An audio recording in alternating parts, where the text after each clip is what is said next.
হঠাৎ করে শুনলেন যে আপনার বউ হচ্ছে পরকীয়া করে এবং আপনার কাছে যথেষ্ট প্রমাণ আছে, আপনি আপনার বউয়ের বিরুদ্ধে অ্যাকশন নিতে চাচ্ছেন, এখন আপনি কি করবেন? আবার ভিন্ন দিক থেকে হলো যে আপনি হঠাৎ করে শুনলেন একজনের স্ত্রী হয়ে যে আপনার স্বামী পরকীয়ায় লিপ্ত, এখন আপনি কি পদক্ষেপ নেবেন?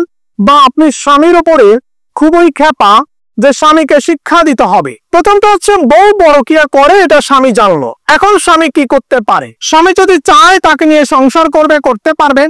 স্বামী যদি যে চায় যে না এরকম বউ নিয়ে আমি সংসার করব না, সংসার করতে চাই না, তখন তাকে ডিভোর্স দিয়ে দিল, সেটা অন্য হিসাব। কিন্তু আইনগতভাবে বউয়ের বিরুদ্ধে কোনো অ্যাকশন নিতে পারবে কিনা? বউ পরকীয়া করলো, বউ অনেক কুকর্মের সাথে জড়িত, বউ হচ্ছে অনেক ছেলের সাথে ঘুরে বেড়ায়, এরকম নানান অভিযোগ হচ্ছে আপনার স্ত্রীর বিরুদ্ধে। আপনি দেখেন কিচ্ছু করতে পারবেন না, বউয়ের বিরুদ্ধে কোনো আইনগত পদক্ষেপ নিতে পারবেন না, আইনের কোনো বিধান নাই। কিন্তু আপনি যেটা করতে পারবেন, আপনার বউয়ের সাথে যে ছেলেটা পরকীয়া করতে এসেছে সেই ছেলেটা জানে যে এটা আপনার স্ত্রী, যেহেতু ছেলেটা জানে যে এটা আপনার স্ত্রী, এটা জানা সত্ত্বেও সেই ছেলেটা আপনার বউয়ের সাথে পরকীয়া করতে এসেছে, শারীরিক সম্পর্ক করতে এসেছে, মেলামেশা করতে এসেছে, আপনি বাদী হয়ে বা আপনার বউ যার হেফাজতে ছিল তিনি বাদী হয়ে সেই ছেলেটার নামে মামলা করতে পারবেন যদি আপনার কাছে যথেষ্ট সাক্ষ্য প্রমাণ থাকে যে আপনার বউয়ের সাথে অন্য একটা ছেলে পরকীয়া করতে এসেছে। তার মানে আপনার বউ পরকীয়া করলো, আপনি আপনার বউয়ের বিরুদ্ধে কোনো পদক্ষেপ নিতে পারবেন না। আপনি কার বিরুদ্ধে পদক্ষেপ নিতে পারবেন?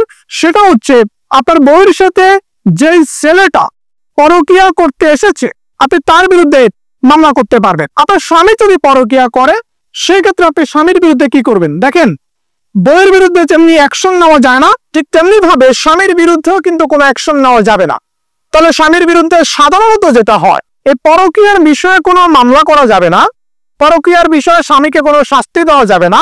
আমাদের সমাজে যেটা প্রচলিত আছে, স্বামীকে যদি দেখা যায় সে অন্য কোনো মেয়ের সাথে পরকীয়া লিপ্ত বা আপনার নিজেকে সময় দিচ্ছে না, তখন আপনি মনে করেন যে আপনি মানসিকভাবে ক্ষতিগ্রস্ত, শারীরিকভাবে ক্ষতিগ্রস্ত, তখন যেটা করেন যে স্বামীর বিরুদ্ধে যৌতুক মামলা বা নারী ও শিশু নির্যাতন দমন আইনের অধীনে নারী নির্যাতন মামলা, এই মামলাগুলো হচ্ছে সাধারণত মেয়েরা করে দেয়।